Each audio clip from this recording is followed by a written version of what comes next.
Hello there, it's Jay here from Jay's Vintage Junk, and today I thought we would finally start the this little BBC micro project.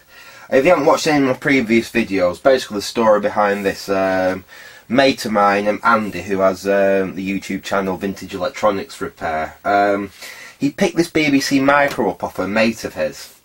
It's basically, I think his mate had a go at getting it working. I think he's got a few more BBC micros, Andy's mate, and basically gave up on it and just passed it over to Andy to pass to me to have a play with. Now, it's not in the best of conditions. It actually, from the pictures you can see here, it doesn't look bad at all. There are some really nice things on this BBC micro which I like the fact that that's never been broken out there. If you notice, most of these micros that I've seen that have come from schools, like my own BBC micro, they've had the little piece of the keyboard there punched out, even if it's not actually had anything done with it. You know, kids that have been using them have pushed on it and eventually pushed that out. This hasn't happened on this one. So that's one of the nice things about it. What isn't nice is what we're going to see when I take the lid off. Now, there are no screws in this. It didn't have any screws in it at all when Andy gave it me. So we can just lift the top off and yeah, this is what I got. Now, like I say, I have been through this computer before, so you've seen my previous videos, you'll know about this. But this is the reason why I'm going to call this this project. This is going to be Project Mildrids Ashtray.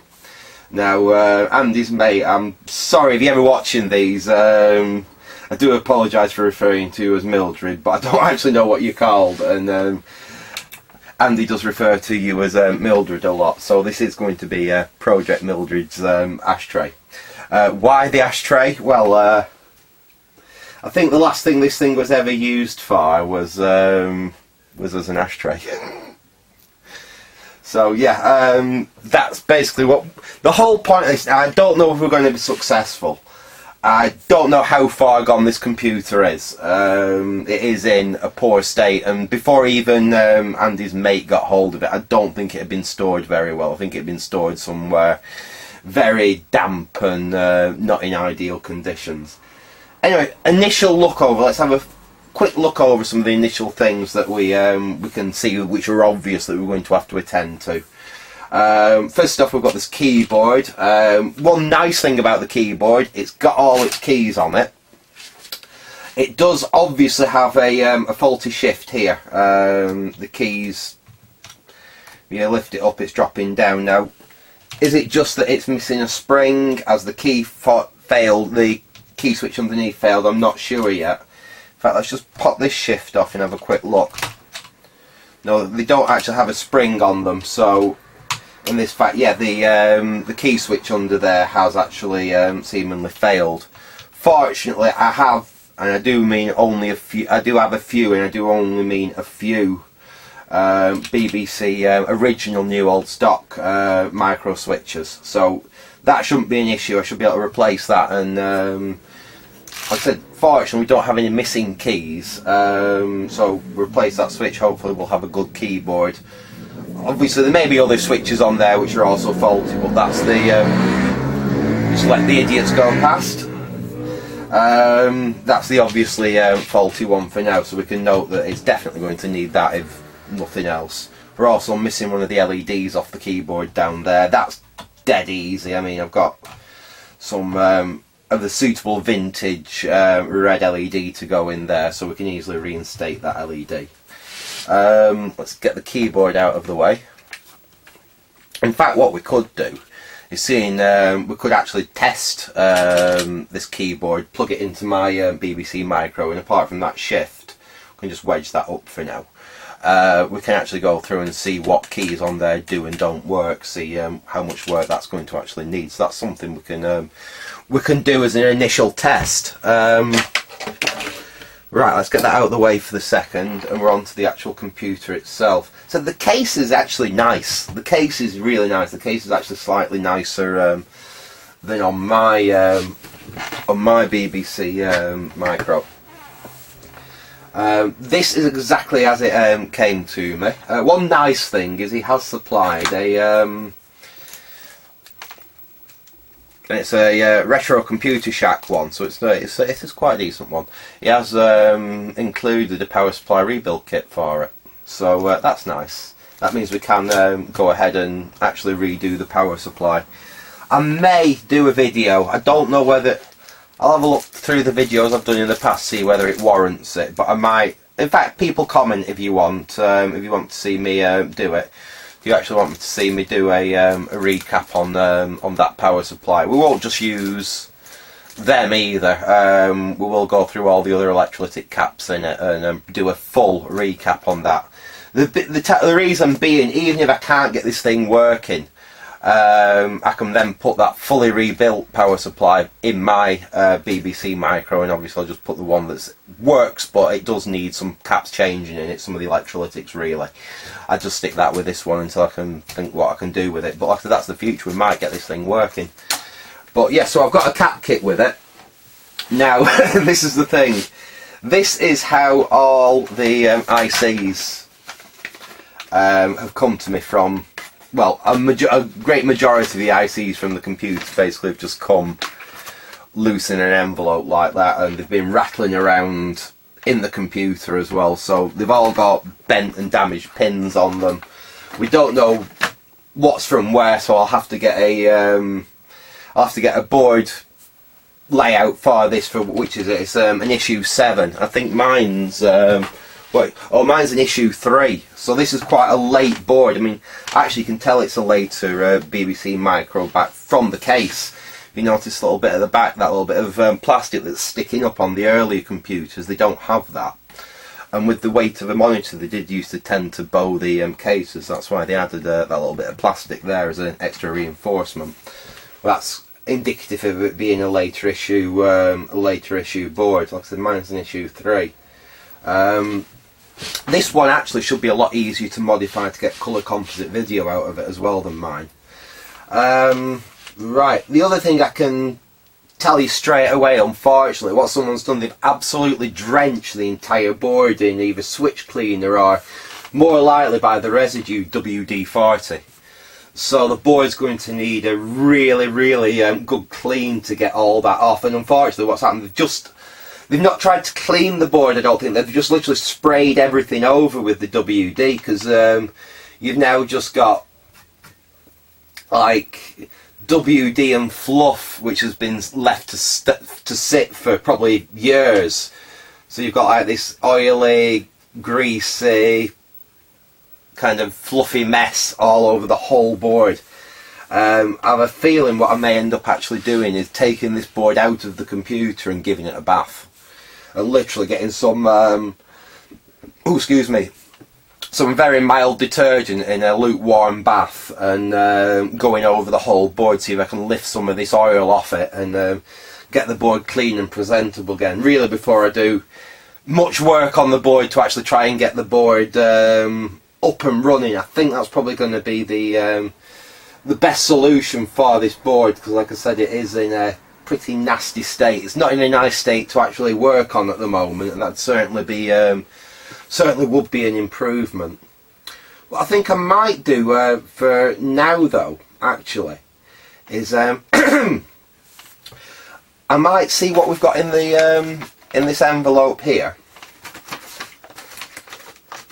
Let's see what we've actually got, and see how many of these we can actually test using my issue 3 board.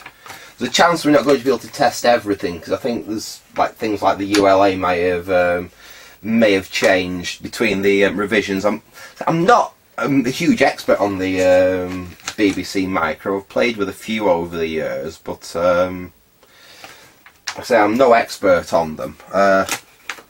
We'll just have to see what we can actually interchange between this issue 7 board and my issue 3 board. The other thing is, I don't know where a lot of my spare parts for the BBC are at the moment, because I still can't get a lot of access to my attic, and most of my spare chip count are up in my attic. So we are really going to have to work with what we've got. Like I said, we do have the other the other computer though. Oh, that's a nice thing I didn't realise we had in here. Was there any more in there? We've got a couple more ROMs. So we've got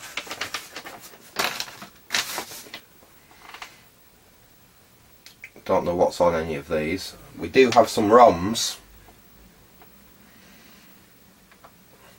So what have we got here? We've got the 6522. So we've got two 6522s there. I think they're serial IO or something like that, aren't they?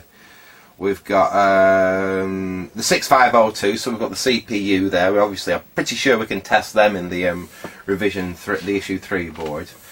Then the rest of these I think are ROMs. If I'm not, we've got Acorn Basic there in ROM. So we should be able to test that. We've got another Acorn, I think that's a ROM chip, but I'll have to, it's Acorn and it's a CN61014N with some tape on. I think it's probably a ROM, but I'm not 100% sure, so I'll have to look that one up. This is quite nice. Oh, we've got there as well. We've got another one which I think is possibly a ROM. Again, another Acorn branded part. I can't be certain. Can't be certain that's a ROM actually. That's a HN613128 a P804 I think. I will find out what that is again. But then we've got two EPROMs at the end, obviously definitely from the ROMs. We've got WordWise, which I didn't realise we've actually got some software there. I think that's a little word processor. And then we've got a mystery ROM which has lost its sticker, and I can't see its sticker floating around anywhere in the inside of the computer either. I'm hoping that's probably like a DFS ROM or something like that. It might be just one to blank, I don't know yet. I'll see what it is anyway. So what I think what else have we got in the actual computer? I mean, we've still got plenty of socketed ICs in here that there's a possibility we can test as well. Let's see what we've got. I think that's all video related up there anyway. Not sure what that is there. That's got a green sticker on it. IC2. Anyway, what I'll do is I'll set the camera back up on the other BBC Micro, and we'll test the keyboard and we'll test what we've got here, and we will take it from there, I think. So I will be back in a second where I've got set up on the other computer. Okay, right, so we're set up with my my old BBC Micro here, and I've took the top off it, and I've taken the two screws out from the keyboard so I can slide the keyboard forwards, so obviously I've got access to all the ICs there. But I think first thing I'm going to try and do is actually test that other keyboard that I've got off the project computer, and we'll just see whether it indeed works and it's just that one iffy shift key down there, or whether indeed it's got other issues as well. So as it's got its ribbon cable on and everything, all we need to do is just unplug it from the BBC Micro. Don't know if anyone's aware, but the BBC Micro is one of these computers that actually, if you don't have the keyboard connected, it won't boot up correctly. So you could even have a fault where this thing basically is just not working, and it's got a short in it or something. It may actually prevent the computer from booting up, but that shouldn't be an issue. Right, so we've got that free. I will disconnect the speaker because this has got its speaker missing, and I don't really want to break that off my beep, so we won't have a beep, but we can still, like I said, we can still at least test that the computer is. Let's see if I can get a bit more light on us. As best I can, really. Right, there we go. Right, what as I was saying, like I said, I've got the I'll get the test keyboard connected up. There we go. and we're going to see whether this keyboard's got any, what's actually wrong with it, if it's got much life in it or not, so we can switch the computer on. So obviously we won't get the beep, but oh dear, I'll switch that straight back off again. Just make absolutely sure I have connected that keyboard correctly, which I have. It's connected correctly.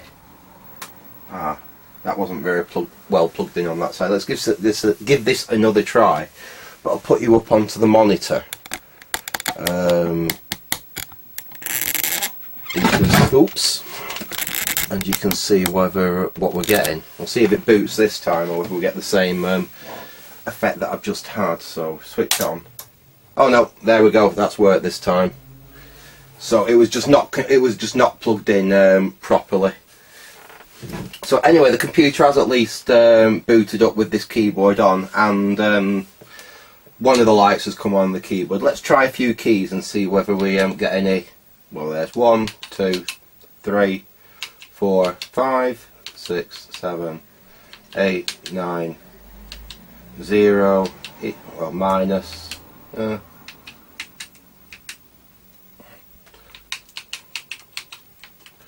So far, I think some of the keys are going to need working. I wouldn't say that they're. Let's have a look here. S, D, F. Oh yeah, some of the keys are going to need working. You have to press them quite hard, but if a key has not been used for some time, most of them actually do come back. Do actually come back to life if you work them a bit. V doesn't work, so that's the first one we've got that definitely doesn't work. We've got a dead V there. B works. N doesn't work. M's okay.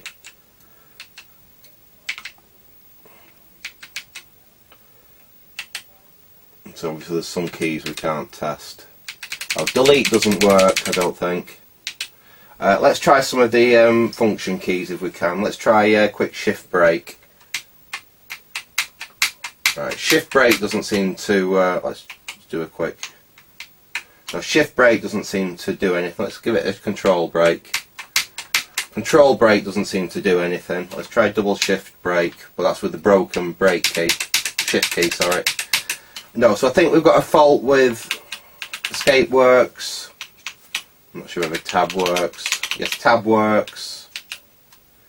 Caps lock works. Don't know about shift lock.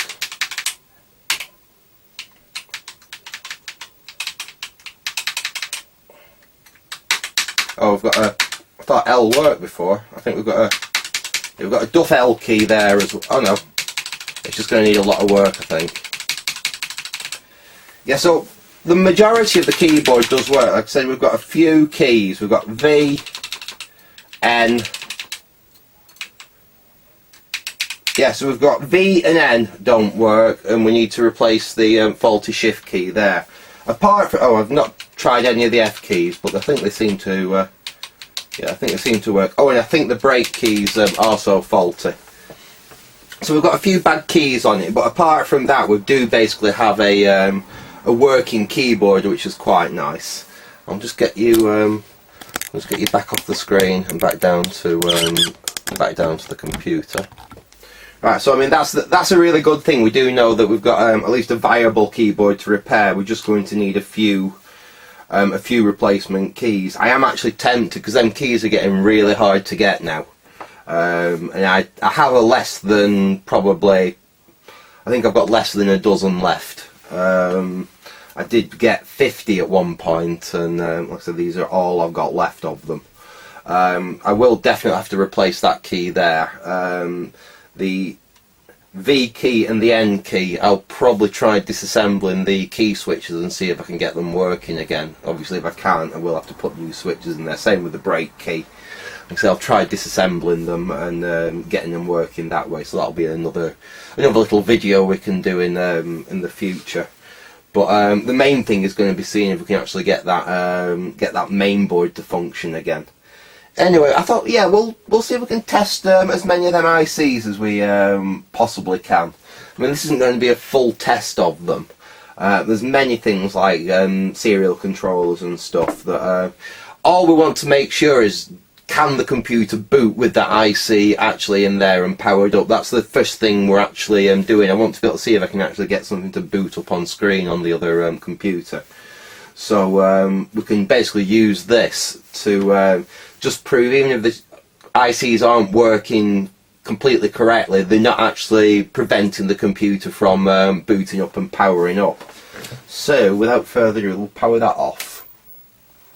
And let's grab what the first IC that I can, in fact a really critical one I suppose, would be the CPU. So in fact, actually what I'm going to do, and it's naughty of me to have not done this beforehand when I started meddling with it, but I am just going to quickly stick my anti-static precautions on, so you know I'm going to be handling both the ICs out of the old computer and actually the ICs out of my working Model B as well. I'm working a BBC Micro, so with that in mind, safety first and everything, I will just put my anti-static on.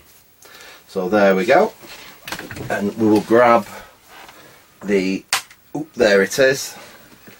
That's the first one we're going to try. That's the 6502 out of the project computer. I think I've got a chip extractor here. I think I've got myself reasonably well organised to do this. First things first, let's have a quick inspection of all the pins on the IC we're going to test. Now they aren't the cleanest. I probably will go over them pins and give them a bit of a clean. I don't know if you can see that on the camera. They're a little bit tarnished. None of them are bent actually, amazingly.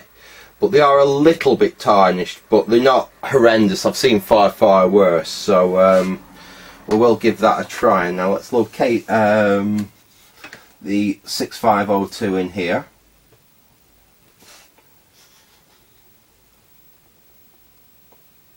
There it is. So that's our 6502 there.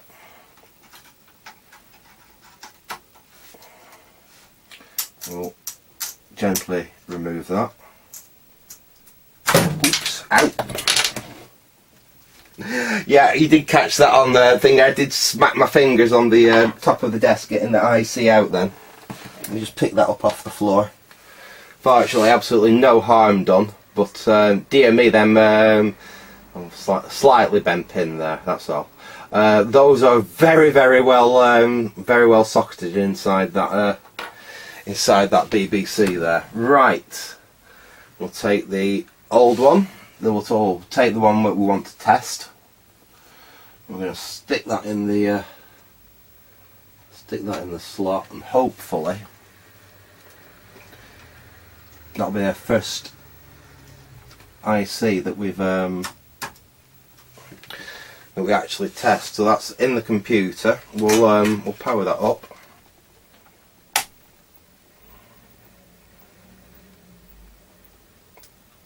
And no, we didn't get anything on the screen then. It's a pity I can't really show you the screen as well, but give it one last quick try.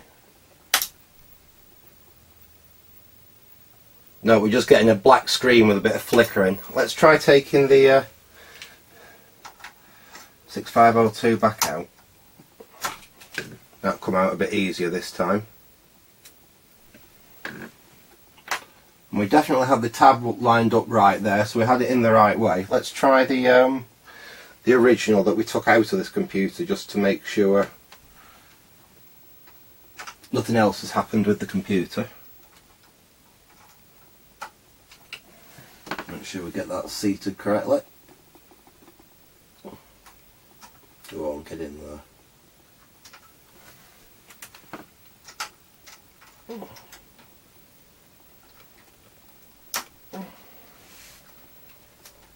There we go.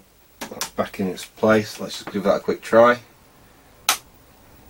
And there the computer fires straight back up again. So it looks like we'll give it one last quick try.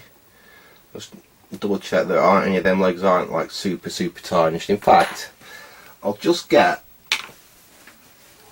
if I can just reach down here, there we go. Oops.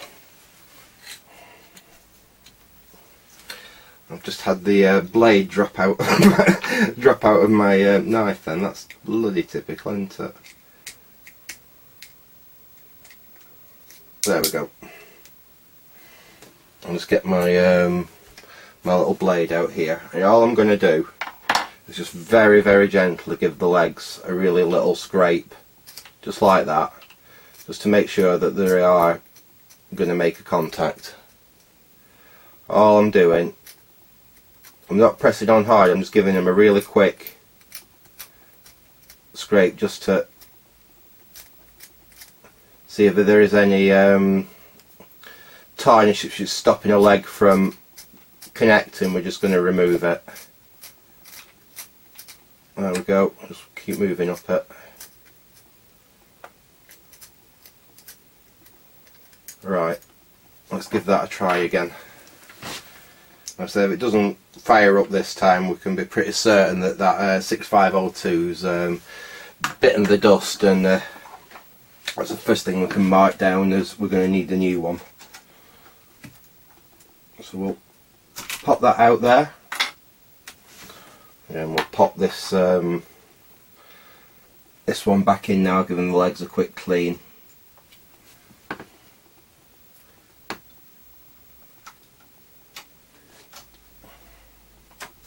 There we go, let's give that another quick try. And no, exactly the same, we just get a black screen with a bar flickering down it. So that's the first thing we've found that's faulty. So we know for a fact that we've got a bad 6502. I'm just hoping I've got a good 6502 in my spares somewhere. Like I said, I'm going to have to venture up into the attic, which is easier said than done at the moment, and see if I can locate some of my boxes of ICs and see if I've got a spare 6502. So at least that's first IC that we know we've got an issue with. Right, now what else can we have a quick look at?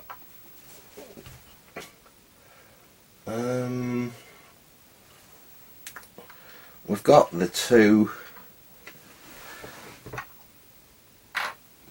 6522s there. Now let's have a look. We know we've got one there and we've got one down there. Now I think, I'm not sure, but let's try pulling this one out. These are really tight in the computer. This is why I struggled before. I might actually, I know it's going to be frowned upon,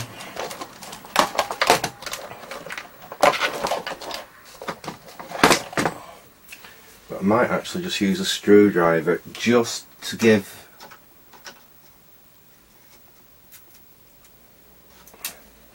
all I'm actually doing is literally just lifting the IC ever so slightly to break that bond between the legs that seems to have, the legs and the pins which seems to have formed, which is stopping the IC coming out. Really, I could do with getting a better IC extractor, I must admit. I don't want to pull it up like I did on the other one and smack my hand on the bloody desk, on the top of the desk again. Dear me, that's tight. What else have I got? No, that won't do.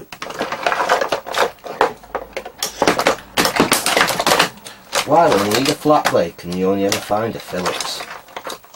Ah, what's that there? That might do us. I'll just quickly disconnect the keyboard. In fact, we can take that off and we could put the correct keyboard for the computer back on now that we know what's wrong with that keyboard. But while it's out, it gives us a opportunity just to ease this IC out.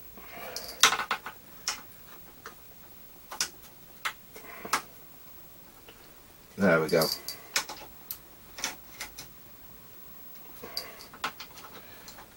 You really want to pull them out nice and straight, but sometimes when they're that stiff in the socket, needs must and all that. Right, just pull that free.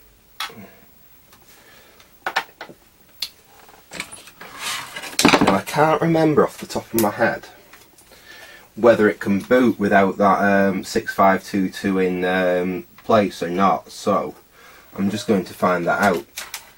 We can't have damage the computer, so well, oops, I'll plug that on one thing out. Let's move it across a bit. I've done it again.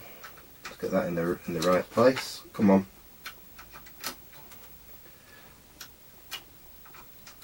There we go, that's right now. And let's see if the computer will boot without that 6522 in. Yes, it does. But at least we can see whether if we plug these, if we could plug these in and the computer can't boot, then there's definitely going to be something, something of an issue with them. Let's try the first one.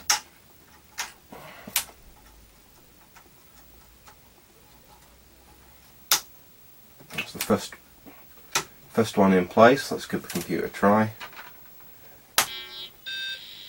And yeah, the computer can boot with that in, so like I say, even if the IC's faulty, it's certainly not going to stop us getting the computer to boot up. So we'll whip that back out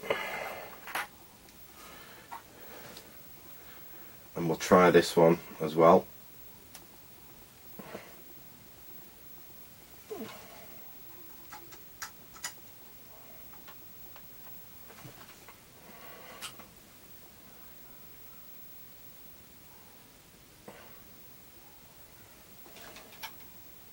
This one's got a few bent pins on it, but I think we can still get it in.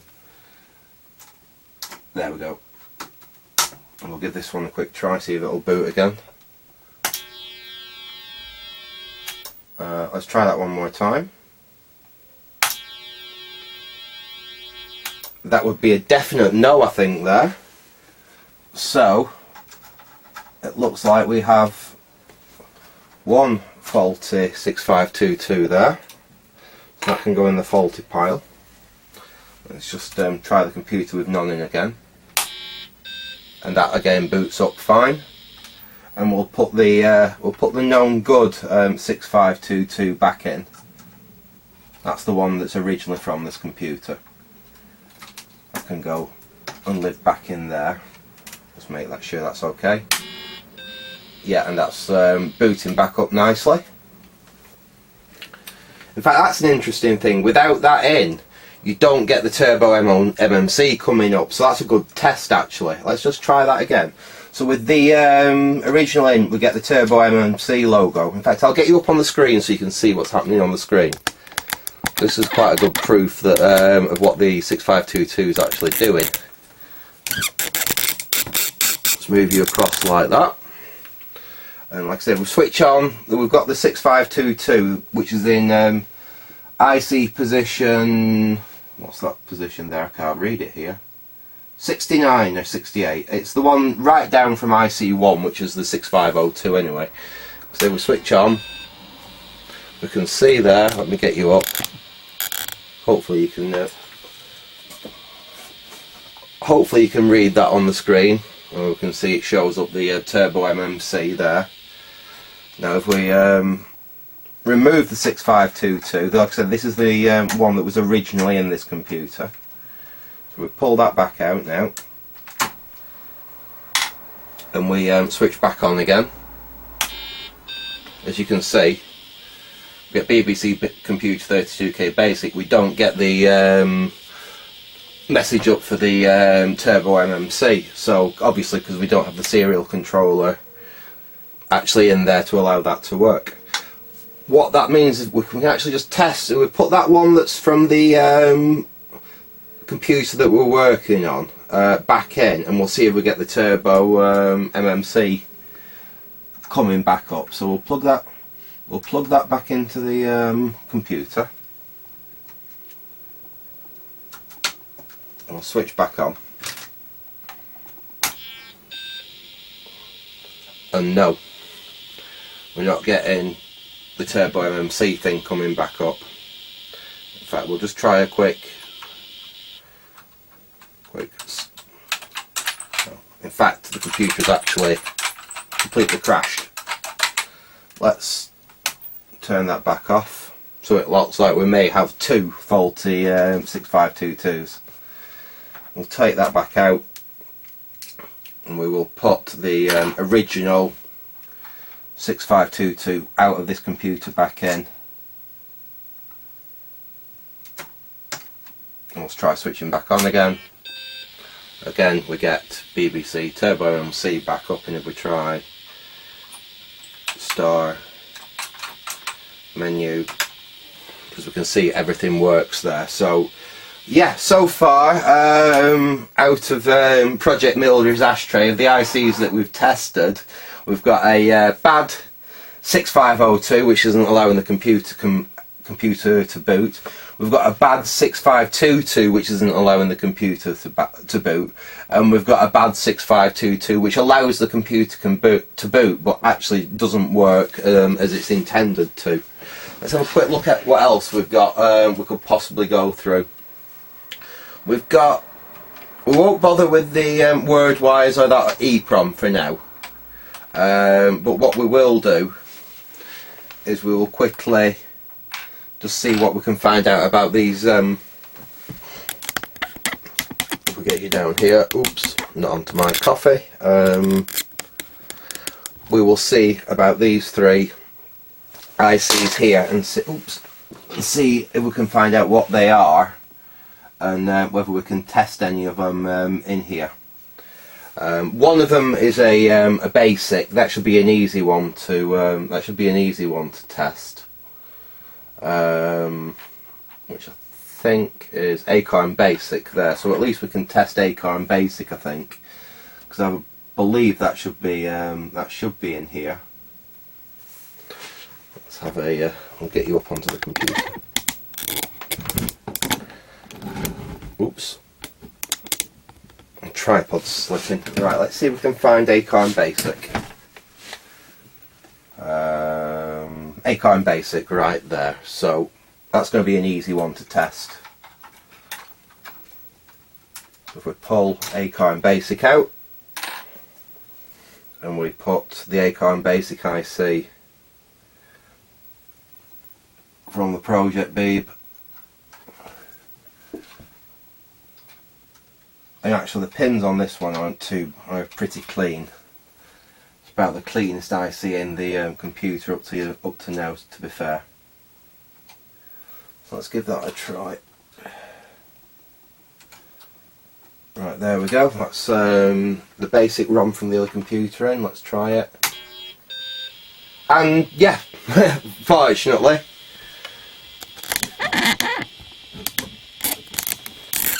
we do have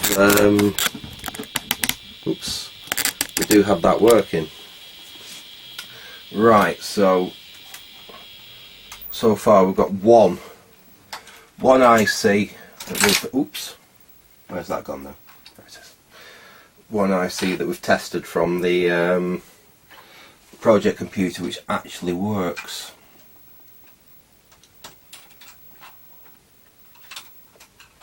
So that's a good one. We'll put that. In fact, what I'm going to do, just temporary, just so I know where it is, I'm actually going to put it in its socket on the other board, just so I don't lose it and I actually know that is a tested working IC. I'm not going to really populate the other board yet, because I am going to actually clean that board. In fact, what I'll probably do is I'll get a little anti-static. In fact, let's get you off that screen because it's just a flickery screen. What I'll probably actually do is get a little anti-static box, and all the ICs that I test that I find are good will go in the anti-static box for now, until I've cleaned up that main board in the other computer. Right, what else can we test in here? Now, these aren't EEPROMs, are they? I don't think, anyway. And are these used?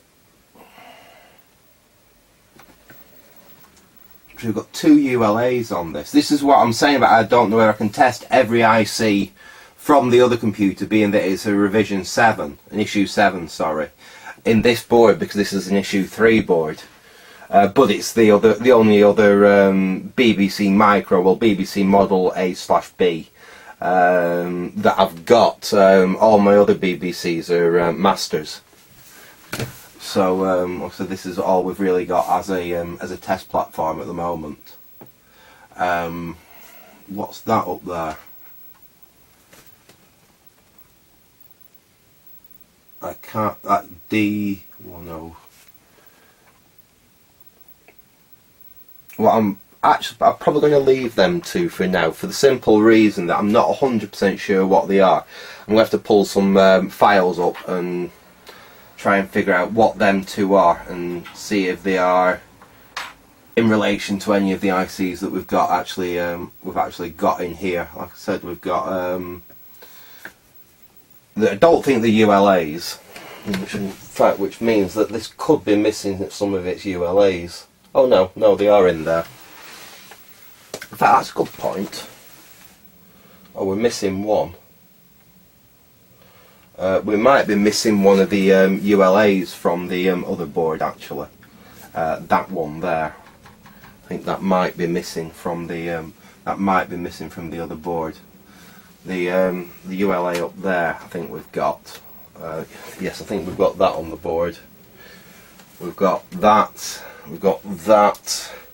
We've got that, which I believe is video. In fact, let's try that one. And then I can find out exactly what I'm missing ULA wise. But I think this is the video IC. I'm pretty sure this is the video IC. I'll pull it out from the spare board, from the board that we're working on. I'm pretty certain this is the video IC. If I'm wrong, then please correct me. Again, we may have an issue trying to get this off this board, being that it's one problem is there's a relay at the back there, and it's really tricky to get the chip extractors in. And it's going to be another one of these ones that's going to be an absolute mare to get out. Let's try and give it a little bit of help. I can't lever on the other side, unfortunately, because of where that relay is.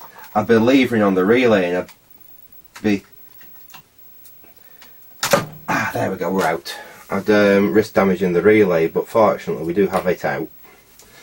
That is, I'm pretty certain that is the is to do with the video.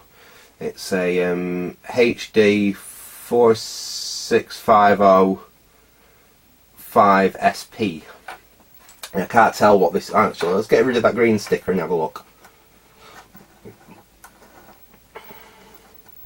Okay, the stickers. I don't know if I can read what's underneath it actually. Problem is that WD-40's made the sticker pretty much disintegrate, but because it's been left on there that long, it's just...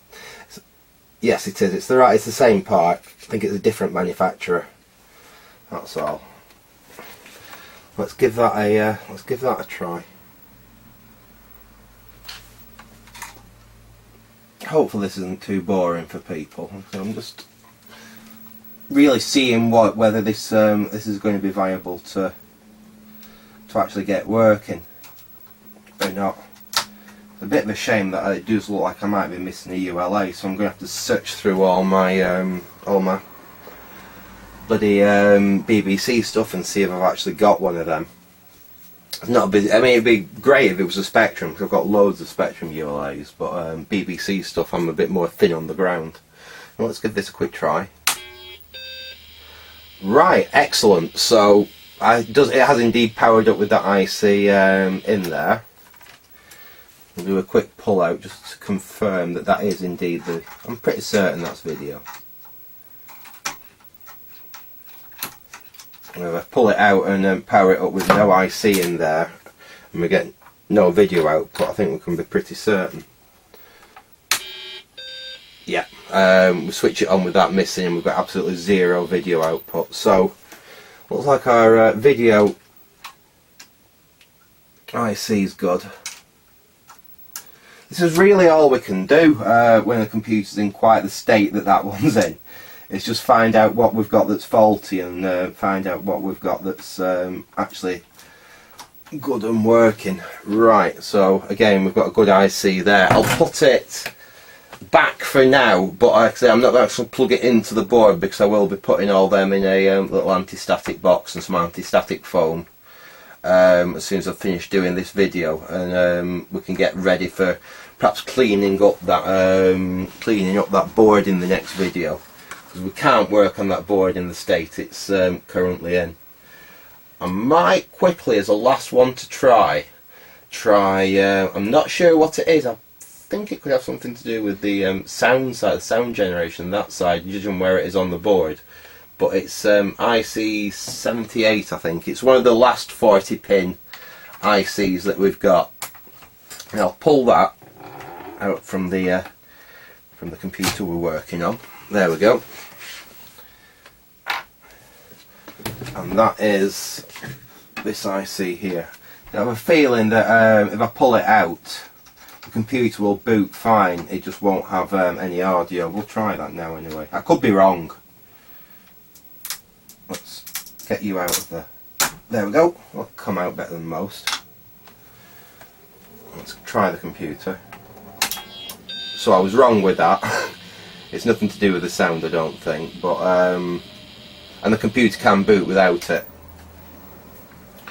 But what we can do is we'll try this one in its place. Like I said, the computer doesn't boot, but we know that this IC is bad. Or at least if it boots, we know that the IC, even if it's faulty, hasn't got a fault which is actually going to prevent the computer from firing up. It's also nice to know what ICs you can actually remove and have the computer still actually basically boot up. Let's try that. And again, that's booted up fine with that in there, so as though I can't say it's not faulty, I can definitely assert that it's not going to prevent the computer, just having it in there is not going to prevent the computer from being able to do an initial boot up. So at least we know that. Then we also know that let's get that back in there.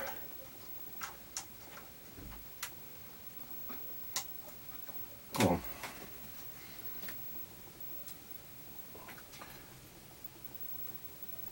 Some of these are, I don't really want to have to take out again, so now it's proved. Like I said, we don't have to take that back out of here again. Not unless we certainly have to do some further diagnostics with it. So again, I'll just put that back where it belongs on the other computer. And I think I'm going to leave it there for now for this. So, quick recap. We've ascertained that the project computer has got, excuse me, quite a lot of issues. Obviously, like I said, it is a definite project, and I don't know if we are going to actually be able to get it into a fully functioning computer again. But that is that's the plan anyway.